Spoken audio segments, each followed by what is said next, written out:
Good morning, good afternoon, good evening, whatever time of day it is that you're tuning in, thank you for stopping by. This is the Martal Group Fireside Chats, where each week we sit down with an industry expert and get their unique perspective on the world through the lens that we all know as sales and marketing. Today we sit down with Chief Marketing Officer at Logically, MJ Patent. Now in the IT services landscape, competition is pretty fierce, but MJ has a little bit of that secret sauce that you need to stand out from the rest of the competition. Have a listen. I'm very good at pulling those different portfolios together into a cohesive story that matches the needs of the market and for customers. There's a lot of work that has to happen. And unfortunately, in many cases, service providers don't have many foundational components built into their go-to-market. So you really have to just unwind everything and rebuild from the bottom up. I was excited to have this conversation with MJ, and I don't think it's one you're going to want to miss. Without further ado, let's hop right on into it.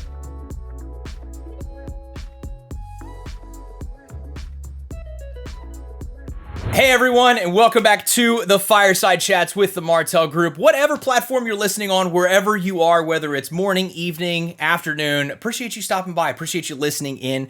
Today, we have another exciting conversation like they always are. I feel like all my conversations are exciting, although I may be a little bit biased because I'm the host here. But anyways, exciting conversation here. I want to welcome to the podcast MJ Patent. She is the CMO over at Logically. Had a chance to get a chat with her just a little bit a couple weeks ago as we were setting some things up, trying to dive into her mind a little bit, and that's what I'm looking forward to kind of exploring today. So before we get too deep into the weeds, MJ, welcome. Hi, thank you for having me. Yeah, excited to have you on. Excited to dive into some things. Before we do that, like I like to do with all of my guests here, I'd love to, get a little background on you, if you wouldn't mind sharing kind of like, your a little bit about your current position, your background, what led you to be the CMO, where you are now, just so all the audience gets an opportunity to understand who they're going to be hearing from today. Sure. So, as you said, I'm the CMO of Logically. We're a managed IT and cybersecurity company. Really, I grew up in IT services and in the IT channel. I've been in it for over a decade. Everything from, starting out with a service provider that would do maintenance services and data center services, to working at a VAR at Insight, to then working with Tech Data in their services organization. And then I also had a go-to-market consulting firm that focused on service providers. And so I don't really know why I lean toward IT service providers, but it's been my home and I enjoy it, and I really geek out about service providers. Has it been marketing positions, across your career, or have you kind of like fluctuated in between some different roles? Yeah, so it's been primarily marketing roles. But what I would say is that as my career continued to evolve, I've taken on different, perspectives. So, Okay. That means learning the sales side of things and, what does it mean to be a CRO, right? Or learning more product management. So, I went and got a certification from Pragmatic Marketing Institute to understand that side of it. So it's all spans of go-to-market. And I think that's why I may have a pretty unique perspective when it comes to marketing, because I'm always thinking of it from a salesperson's mindset, also a product marketing mindset, as well as a corporate marketing mindset. And then with my background in the channel, I also have, that perspective from a partnership standpoint, and what do vendors expect from their channel partners, and, how does that collaborate? So it's very interesting, but there's a lot going on here. So I don't know how much you want to dive in, but there's a lot. Yeah. Well, honestly, I that's the part that I love about doing these types of interviews, right? Because think about it like an onion layer, right? You have so much that that you can draw experiences from, and so many different, it sounds like, stages of your career where you've learned like a little bit from here, a little bit from here, and you're just like, this is MJ's total package, right? This is everything that you have in your wheelhouse to be able to offer to whoever it is that you're working with at the time, right? Whether it's doing consulting or you're with, a service provider, whatever the case may be. So I'm sure that allows you to be way more nimble and a lot more flexible when you're kind of approaching your day to day. Is that right? Yeah, exactly. And I mean, for example, in my role, the fact that I own the services business and just understood, the financial components and the operational components, it just helps me be a better partner to the rest of the executive leadership team because I understand the challenges they have to deal with, right? And I think that's a piece of, being in this type of role is how do you become a better partner to your partners in the organization and then strive to achieve our objectives together, right? So then what would you say is like your favorite piece of everything that you have put together over the years? Like, is there like a favorite piece behind like this marketing package you've created for yourself that you're like, this is what I love to do on like a daily basis, or this is one thing that I always try to look for in, ABC project, whatever. Do you have something like that? If I were to boil it down, it's really helping service providers build sustainable businesses and from a go-to-market standpoint. So before Logically, I was brought into tech data when they acquired several services organizations, and we had to put them together and then bring them back out to market. I'm very good at pulling those different portfolios together into a cohesive story that matches the needs of the market and for customers. And then really building out that foundation in order to scale. The same thing happened here at Logically. We're a product of 12 acquisitions. Oh, wow. So when you're pulling together all of these different competencies, all of these different services and trying to make sense of it for our customers so that way they can work with us easier, that there's a lot of work that has to happen. And unfortunately, in many cases, service providers don't have many foundational components built into their go-to-market. So you really have to just unwind everything and rebuild from the bottom up. Yeah, and honestly,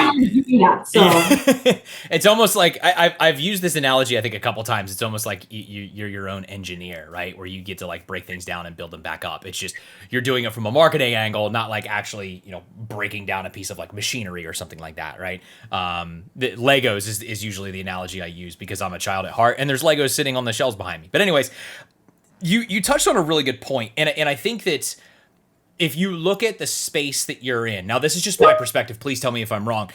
From the space that you guys are in, kind of being a service provider in IT services, let's just take that umbrella by itself. The environment is very rich. There are a lot of different options that are out there, whether they are larger companies, they are smaller startups. There seems to be a lot of different IT providers out there. Now, the levels of their capabilities, I'm sure, differs from company to company. It differs on size. What you guys probably do is different than maybe a competitor, right? In some slight ways.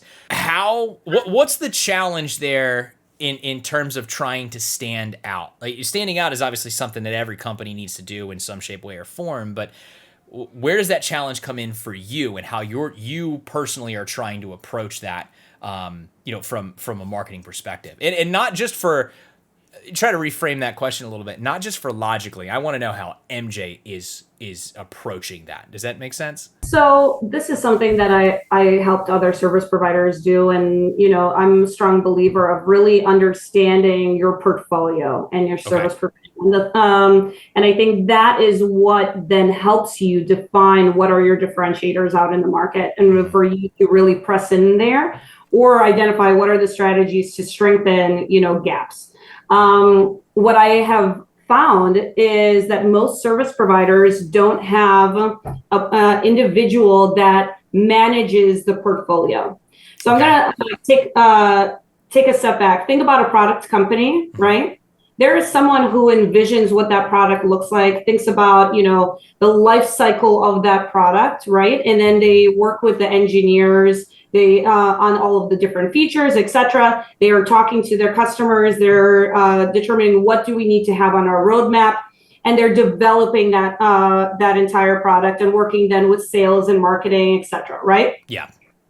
In services, you have that gap. There is no person who is doing that, because in a services business, it usually starts out with an individual who can do this one thing, and then they go and they sell that thing, right? So if it's installing something, or if it's, for example, cybersecurity services, or like let's take, a marketing person and then they're doing copywriting services, it doesn't matter. It's a service provider. They're doing an action and that's what they're selling. Right. But they're never thinking about it as like, well, what are the things that I need to be considering of how do I make this service overall enhance it to the needs of a client? Mm-hmm. Okay. So when that happens, then an organization continues to do this thing. And then at some point they stagnate in their development because they're just at that tactical level. Sure.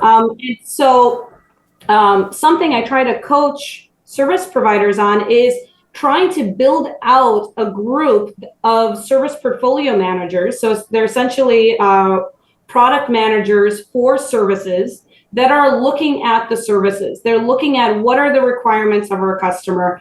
Are we adjusting the customer experiences to that? Are we, implementing efficiencies that the customer expects? Like right now, we're dealing with AI disrupting all types of services. Oh, I'm sure. Right? Yeah. Have you planned on how you're going to adjust your services and your delivery based off of AI, and how is that built into it, right? Are you looking at how you should be pricing things, packaging things, what you should include, what you shouldn't include, so that way you're making sure that you're building a profitable business? Are you taking the services and tying it to the actual customer needs and the value and the impact you're creating in those organizations, so that way you could, charge for a higher amount, right? Mm-hmm. Most of the case, that doesn't happen. Yeah.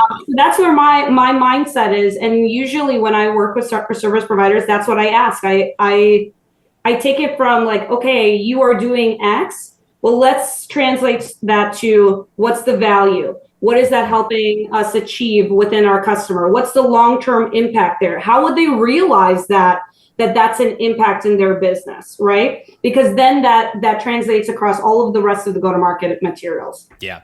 I almost envision like what do they call them? One of those like mind map, word map things that you put on like a giant marker board, right? Where you're just like, okay, here's the center point. Here's everything that comes off of that center point. Now let's define all of this, right? And let's start going through that journey and piecing it together with not only capabilities, but also what we're looking forward to doing, right? And it really helps you plan for competencies, right? Yeah. Like this is a very competitive market that we're in, Mm-hmm. and everyone can say, yeah, we offer security services. Well, what does that actually mean? Are we using the same taxonomy, right? Are we talking about exactly the same level of certification? Are we talking about the same level of experience? Are we talking about the same technologies that we support, right? Like there are service providers that are only Microsoft versus other ones that can do hybrid environments. It's doing that deep dive. And if you say you do everything, then you're just creating confusion in the market for the buyer. Yeah. Because in most cases, that buyer doesn't know their infrastructure to that extent. And so they're like, well, anyone can do this, right? Mm-hmm. Yeah. That's not the case. You need to have a specialty. Yeah. Now, I want to take that and take a spin on it too, because I feel like if you go through that process, again, this is kind of my perspective on it. You start going through that process of identifying the portfolio, you may start butting heads with sales potentially. And you start getting into this environment that I've experienced before where it's kind of like an over-promise and under-deliver thing.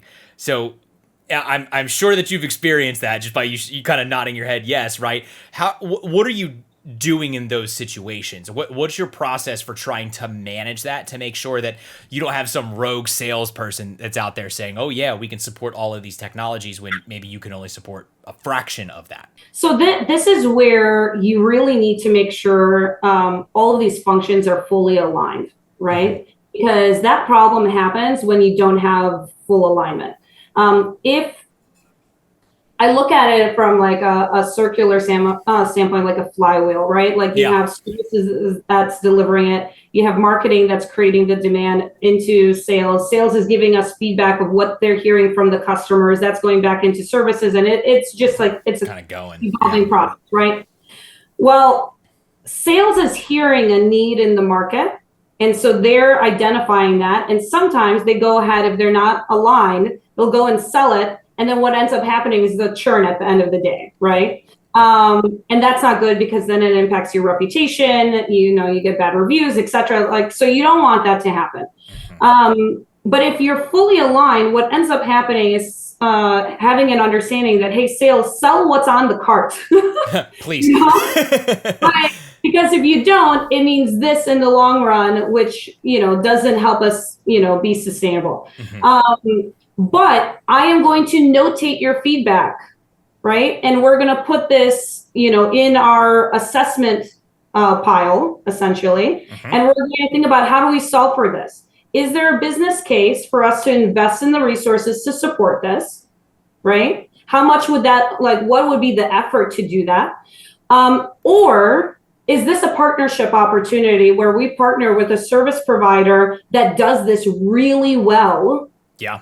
And then we offer that, solution to the customer. We still maintain that relationship. We're addressing their issues, but we are not taking on the burden of hiring and training and growing that, that service. Yeah. And I think many times service providers will say, well, we can do anything. And then they strain their internal resources, and then they under deliver, and then it pisses off the customer. And then that customer churns. Yep. Without really, just be like acknowledging it and being honest with themselves of, hey, this is not our strong, competency. We need to look at other options. Either you say no to the business or you find a partner to help you deliver on that business. That's a really good segue. And honestly, before I even get there, you were kind of mentioning some things that was giving me flashbacks, because I've been in those scenarios, right? I've been in the scenarios where it's like, okay, we are going to sell the dream, and then we are not going to be able to deliver the dream, if anything, for another 6 to 8 to 12 months, right? And that's not a position you want to put yourself, your company, or your client in, or your customer, whoever it is. And that doesn't bode well for anyone. I want to flip that just a little bit, because it sounds like, at least for you guys, or with your approach, like if you're looking at a portfolio, there's something that you can't do, you're looking for a partner to pull in who can do that. How often do you have people coming to you? Now, as a service provider, I'm sure you're going out into the market, your sales folks, it sounds like, and saying, here's everything we have, hopefully on the cart, right? Here's everything we have on the cart to sell. How often are people coming to you saying, I recognize you don't do this, here's how we can help support that need?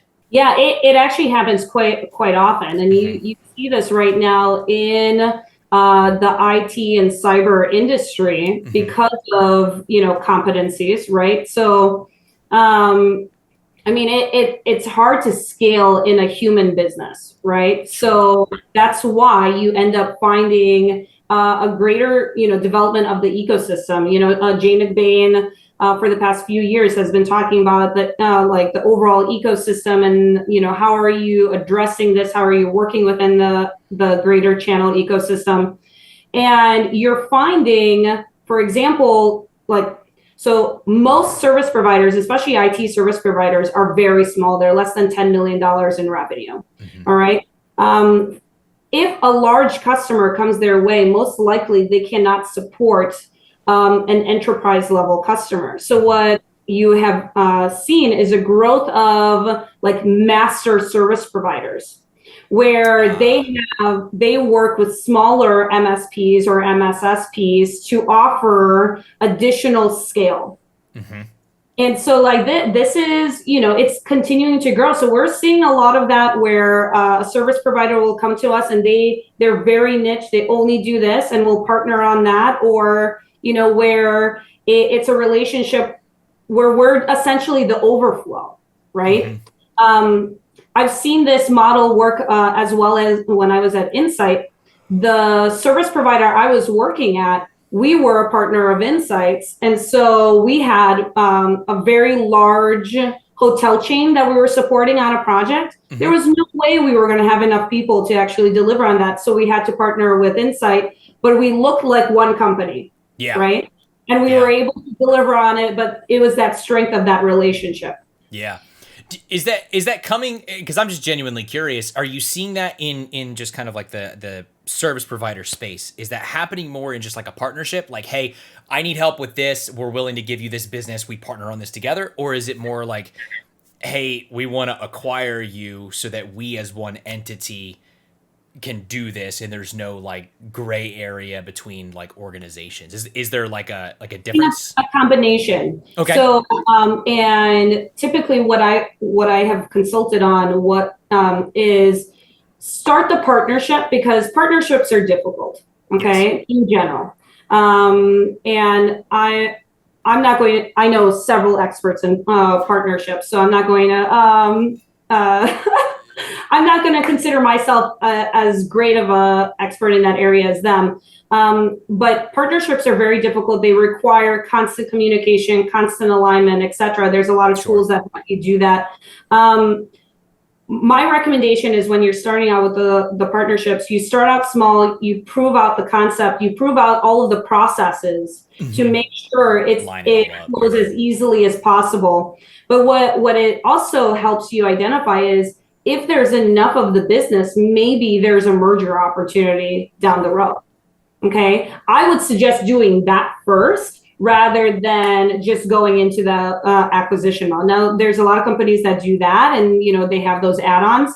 But the partnership, especially if it's a new competency, try to figure out if with the new competency you have the processes in place and it flows really well in your broader portfolio set. Yeah, so it sounds like you're being approached, may not be the exact word, but there's probably a lot of opportunities out there, for service providers who just don't have different capabilities, almost kind of like fit together like puzzle pieces, because you could easily say, hey, we can support this, you can support this, we're trying to go in on this big project, here we go, right? And I'm sure, if I'm guessing, right, that probably flows back to the previous conversation about the total portfolio, right? Because now you can go back to your sales team, now you can go back to that word map, mind map diagram, and say, okay, this is now a partnership we have. This is a part of our entire package. Maybe you can't flex that as much as everything else, but it's an option. It's something it's in the toolkit, right? This just reiterates why it's so important for you to have a documented portfolio and with significant clarity. I love that. Because then these decisions become so easy, right? You know what partnerships you have, the competency levels, how it all fits into the greater scheme. This is one of the things that I've just observed in the M&A, landscape in service providers, is that, they've been acquiring companies thinking, oh, well, they do these services, they do that, but it was never fully documented. And then when you peel it all back, you're like, oh, shit. This is not what we thought. Right. And in my previous roles, I have found that where service providers were purchased and they didn't know exactly all of the services that they were actually providing and all of the contracts that they had signed. And now you're trying to like pigeonhole it into your overall portfolio, but you didn't think about that. So then are you really effectively going to market with such a disjointed portfolio? And you see that across the board where it's difficult to do business, and customers are then, giving you the feedback that they don't know what you do. Well, yeah, because you don't have a cohesive story of what you do. And you probably got like one person within some of those organizations that knows everything, and God forbid you either can't get a hold of them or they decide to retire or leave the company or something like that. It's like everything just goes to hell in a handbasket. All then lost, right? Yep, exactly. Yeah. So now I'm kind of curious, because we're talking a lot about cyber, and I want to shift gears and talk a little bit more on the cyber piece. Is it an easy conversation, or rather, is the conversation around selling cybersecurity or selling any sort of cyber services, does that tend to always be, I guess, negative connotation, for lack of a better phrase, right? Is it always kind of like a doom and gloom type scenario, or is there like a sunny side that you can really project on, where cyber comes into play for any type of company, whether it's enterprise, sub-enterprise, what have you? Yeah, I would say it's overwhelmingly doom and gloom. And I am going to tell you the reason why. There are several companies out there that just don't think it's going to happen. They just don't believe it, and especially in small businesses. They don't believe that they are going to be a target for cyber. even though they are the ones that are most hit and most vulnerable. Mm-hmm. And until something actually happens, they're not going to care. So it's I don't know. It's well, car insurance. Like we're required by law to have car insurance, but I was going to say this sounds very similar to like insurance, right? Like you're not going to be upset that you don't have it until you really need it. Exactly. Right. But it's any large thing where you're supposed to be doing this thing that's good for you, right? Like think about your health. Like it's good to eat really healthy, right? But is it really a problem if you have a bunch of junk food for a while? And like probably not until you end up in a hospital and it becomes something urgent, right? Mm-hmm. Like because it's a lot of work and it's an expense, and so if you can push it off as much as possible, you're going to. Like I think that's just part of human nature, and so because of that. You have a lot of cybersecurity companies that are pushing that narrative of doom and gloom. If you do not do this, there's a risk. It can cost you your business. It can cost, the lives of your employees. It can, there's all of these things. And it's like, how do you mitigate that risk? And I don't think that's going to go away until people really realize the value of cybersecurity and why it's so important, which you end up seeing an overall cultural shift in society right now with that. Like, I mean, cyber is all over the news constantly, right? Everyone's being impacted and so forth. So the approach that we are taking, for example, with Logically is we understand the urgency. So we do say that, like, listen, if you're not going to take this seriously, this is what it's going to translate for your business. Mm-hmm. Can you take that type of risk? And if you say, yes, you can, that's okay. That is your choice to make. Sure. Right. However, then here is the process you have to take after you get attacked. Sure. And then we try to educate on that piece. Because at the end of the day, we're going to be a partner for, our customers and our prospects. And so as much as we're going to try to guide them to have best practices in place, you can lead a horse to water, but you can't make it drink, yep, right? Exactly. So at least we will then educate them. Okay, well, in that case, here's a game plan for the after effects, mm-hmm. right? And we are here to support you in that scenario too. So we try to do that. I also try to speak on the additional value adds. For example, the customer loyalty piece. Like how this is beyond just their business, but this also impacts their customers. And if they are customer centric, they should be thinking about this as well. I did a session last year at our cybersecurity summit, Logicon, about cyber security and its impact on the customer experience. And I chatted about how, are you thinking about every single touch point in your customer journey and where a threat actor can actually impact your customer? Yeah. Like from your POS system, or for example, what's happening, like if you have a physical store, what could be happening, stealing data on the network, or, there's all of these little touch points. How are you mitigating that risk? Because if you showcase that you are taking a very proactive approach, you just gain more brand loyalty from your customers versus a competitor that may not care. Yeah. Yeah. Is there then any type of sunny side, so to speak, to promoting this? I guess besides, like, there's the customer journey piece of it, right? In kind of saying like, hey, this isn't just about you. This is about everyone who is a part of your business, both interacting with it internally and interacting with it externally, right? Your employees, your customers, the whole nine yards. Is there any sort of sunny side, outside of that, in kind of saying like, hey, here's all the benefits you're going to get from cybersecurity, or just kind of maybe talking about like what happens after the fact when you do versus don't have cybersecurity? I'm just trying to see like if there's different angles to this, rather than, and I'm not saying that this is what you guys do, but like aside from saying that it's like a fear selling, scare tactic type thing. I hate to say it, no.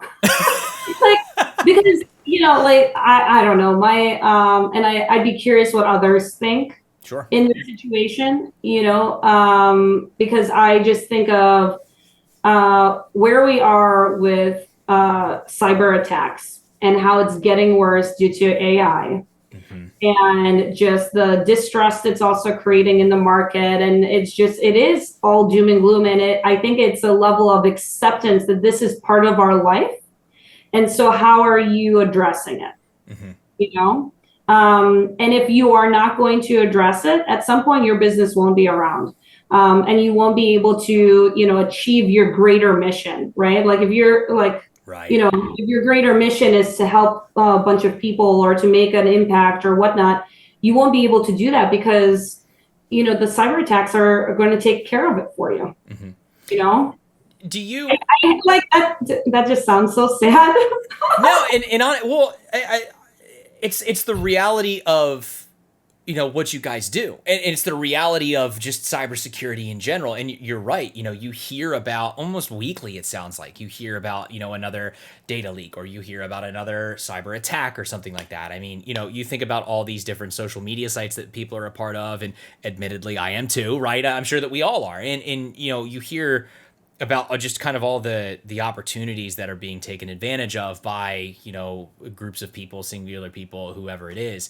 So there's the fear behind it is a very real thing, and it's something that people either have to accept that will happen and they'll pick up the pieces after the fact, or they'll kind of pre-plan for it just in case something happens. And there's a lot of people that kind of have to take that into consideration, especially, whether they're a startup, they're a larger business, they're going into a new business venture. Like, it's all pieces to that. Yeah, I really do think changing the narrative and focusing on the end user is the way to go, Yeah, I like right? that. And like, for example, we have a customer, and I was talking to their IT director, and I asked him, what was making him decide to go with these services, and what he said really struck a chord with me, because he said, I just think about the students that we're supporting every day, and God forbid I ruin their lives because I do not protect their data. That would keep me up at night. Yeah. He's like, having a partner that helps me do that, it just makes me sleep at night knowing that they're protected. And that's like, talk about a level of compassion to their students. Like, that would make me want to go to that school knowing, like, hey, these are the type of individuals that work there, is that they actually really care about me. And I think if we think about it, instead of, business goes under, a business goes under, right? But when you have that human aspect of like, hey, if something happens to your patients, and they can't get the medication that they need, or they can't get the support that they need, or this, like, like, what if that's your grandmother, like, and she's impacted, when you do it, that, like, that's real. And that's what we're dealing with on the cybersecurity front. So yeah, I mean, that it is doom and gloom, but it's doom and gloom because it ends up hitting home, like, really close to home. Are you seeing any regulations out there? I'm kind of genuinely curious about this because I work with another client who does a lot of like email migration and like data backup and archiving and stuff like that. And there's certain industries out there that require that. Like, you are required to have an archival system for a certain number of years. I used to work in like tech sales and retail, and you have to keep record for a number of different years just in case something happens. Are you seeing that happen at all in cyber, where like, and even in insurance, you mentioned it too, right? We're required to have it. Are businesses required to have some level of cybersecurity before they can even, open their doors or become operable? Yeah, you're seeing a growth year over year on these regulations that are being passed from data privacy as well as for cybersecurity. CISA constantly is updating information and what they deem would be best practice as well. So and it really does hit, highly regulated industries like healthcare, like retail. So, even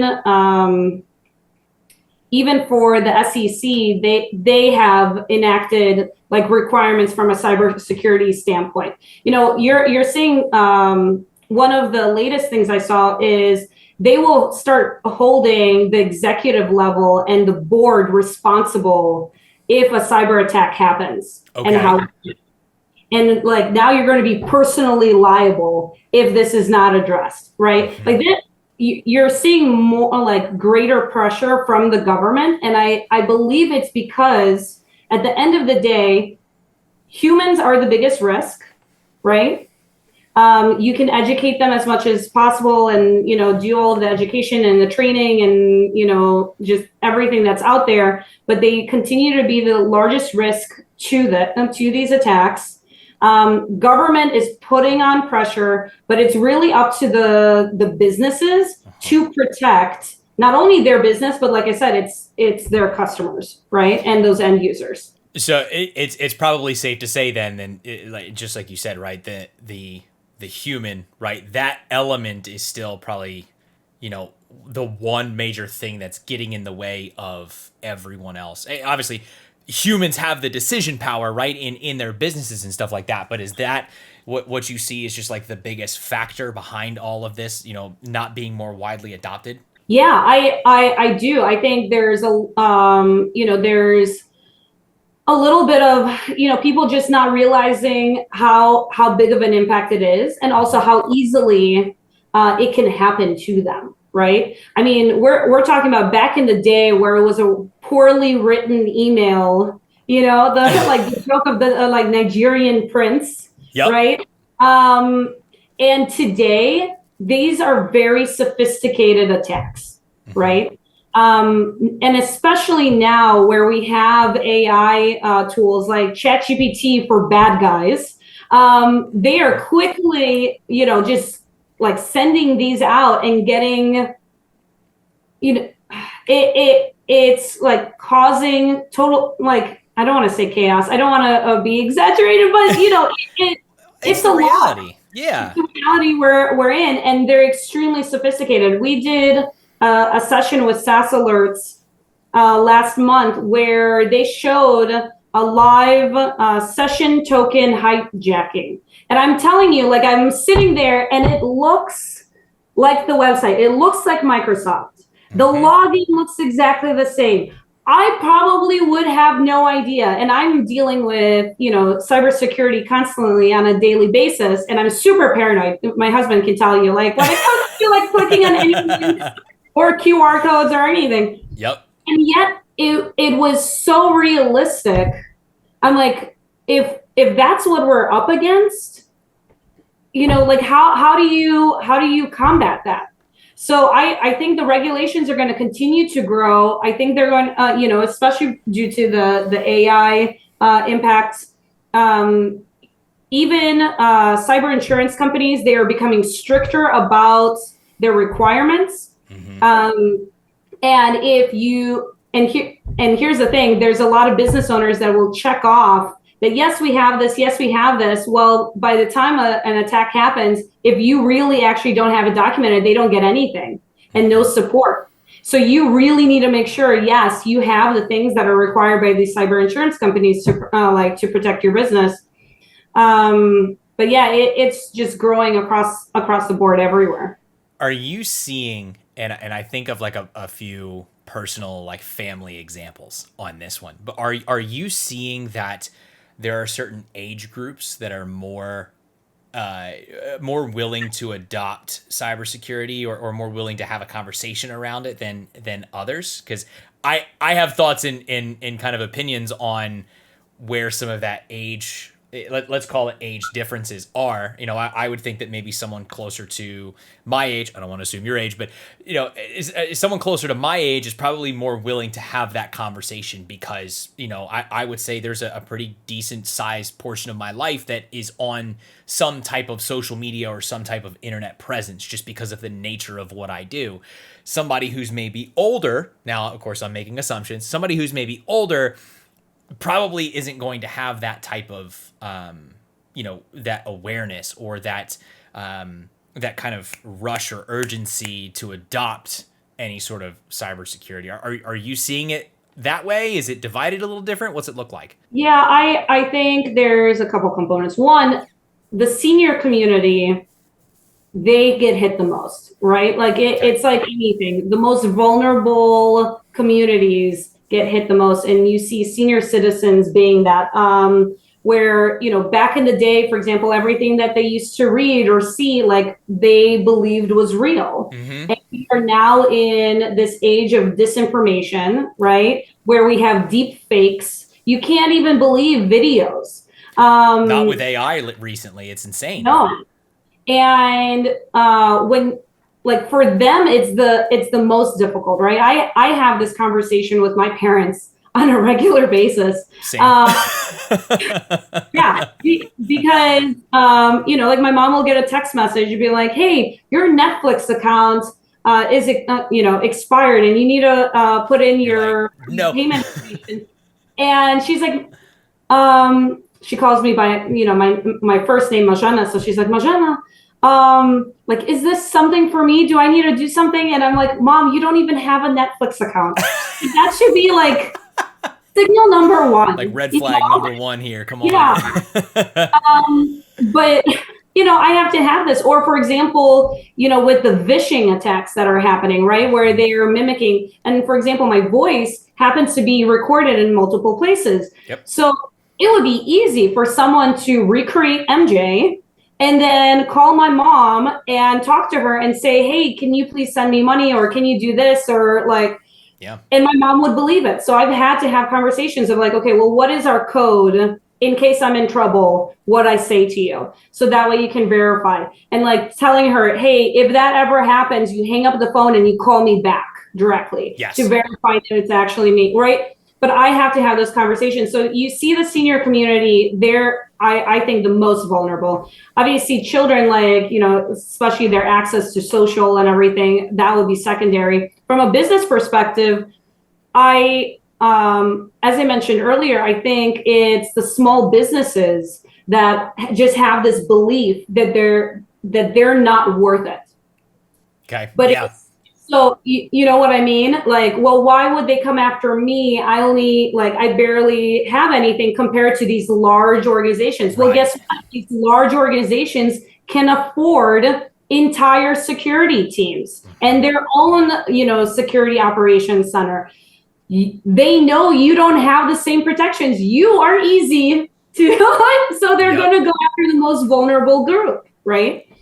So I think it's more of that rather than from an age perspective from in business. Now, I know we're kind of coming up on time here. I want to make sure, I'm sure that there's a lot more we can dive into, like you said at the beginning, right? There's a lot going on in your head here, and there's probably a lot more aspects to cybersecurity that we could dive into, other than what we've already talked about, right? But I think that kind of the main message that I'm hearing here is, everyone has to think about the end user, whoever that happens to be. Each business, each company, who, no matter if you are small, if you are large, whatever the case may be, you have to think about every touch point within that. And that's just not internally, that's also externally, right? You think about banks, you think about, social media companies, you think about retail locations, just like you mentioned, right? Everyone has a piece to that. And if you're not considering cyber, or if you're not along this track of thought that it can happen to you, you're putting everyone in that bubble at risk. What I'm curious about, just as kind of a wrap up, I kind of have like two kind of different questions here. What sort of advice, if you're talking to somebody who let's call it like a service provider, right? Who's looking to get either into this space or to work with people in this space, like we mentioned earlier, to help build their portfolio. What sort of pieces of advice would you give them as they go through that decision-making process? Is it only just to kind of continue looking at the portfolio on the things that they can offer, or is there a little bit more that they should deep dive into before making those decisions? With someone who's entering this space, so in cybersecurity, I think it's be true to yourself, like give it an honest look of what is your competency and your ability to deliver on the promises you're making. It is completely okay. Like cybersecurity, everyone should be thinking about cybersecurity. So if you're a service provider and it's something that you're not offering, consider, do you have that level of expertise? What is that required level of expertise you need to have internally for you to deliver those services and deliver on that promise? If you don't have that, then consider, okay, can we partner with someone who can deliver XYZ services, right? I would always start with the customer. Ask them what they're needing. There's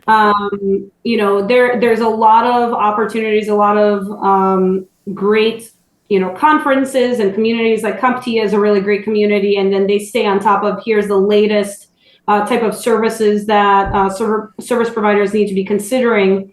And just think about it. Do you want to be delivering that, or should you just partner for it? And is this something that your customer is asking for? And then sometimes your customer, like depending on the size of your customer, they may not even know that you need this thing, right? So it may be where you're trying to educate your customer as well that, hey, this is really important to your business for X, Y, Z reasons, right? So that would be, I guess, step one is to really do your own kind of assessment of yourself. Now, step two on that, though, I want to look back even further, right? And go back to the core of you being involved in marketing. Somebody who's involved in marketing has fallen in love with kind of like the services space. Maybe let's take somebody who's fresh out of college, has a marketing degree, or is looking to get into more of the marketing field. Any sort of advice that you would give them if they're looking at the services field, anything that they need to prepare for, anything that they need to study or read, or is it more just like, hey, just go for it and start learning as you go? What's that look like? That's a great question. So my perspective on this is I'm really big on the Pragmatic Marketing Institute. Okay. I think having that product management, perspective, that was a game changer for me. Just understanding that and understanding how it connects to everything, and then trying to understand how do you translate that to services. In many cases, you kind of have to dive into services. Sure. There's not a lot that is offered there on, like I said, the service portfolio management. That's very uncommon. The large companies do it. Your IBMs, your Deloittes of the world, they have practices. Yeah. But when it comes to smaller organizations, they don't. So I have found it being, most beneficial to look at something like Pragmatic Marketing Institute, and then really diving into the communities of service providers like CompTIA, right? Where you can be talking to a bunch of service providers, really diving in and trying to understand their business. I will say my biggest learning curve was when I owned my own services business. Oh, I'm sure.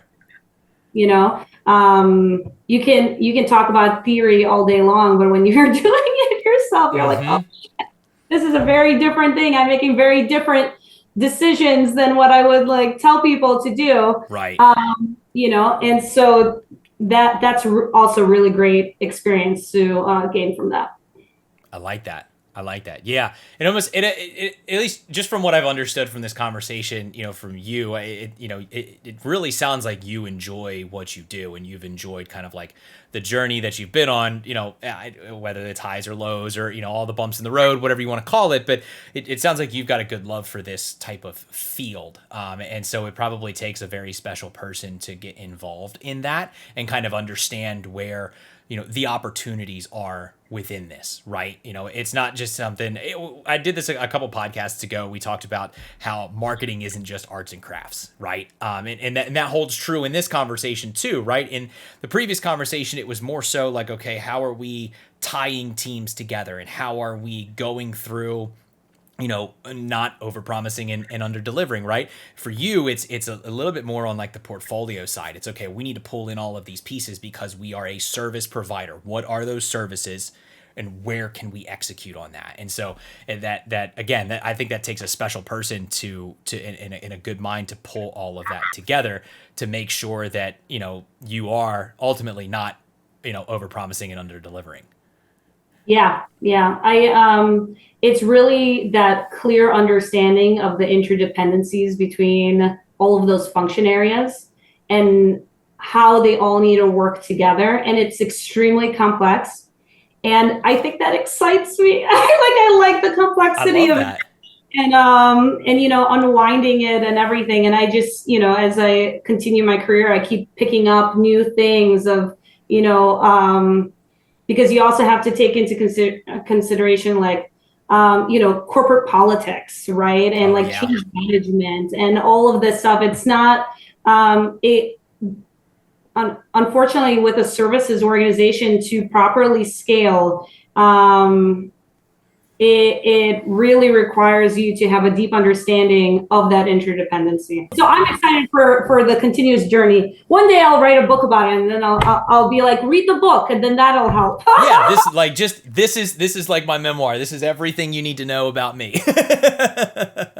Awesome. Well, hey, listen, I think that's a really good way to kind of wrap some things up here. That's kind of a good way to bookend this, because that kind of, again, that brings us back to the earlier point of who you are, the way that you think, what makes you tick. I think that there's obviously something unique there because, like I said, it does take a special person to understand all of that. And I'm sure that as this market develops, there will be more, maybe not exactly you, right? But there will be more people like you who are understanding that, because then at the end of the day, that takes us back to the middle part of the conversation where it's like, this industry needs to understand everyone that it's touching, every person who's involved in this, and hopefully further the cyber side of everything, to be more widespread and widely adopted and everything like that. But before we get there, I just want to say I appreciate the conversation, MJ. This is a really, really good way to kind of dive into everything.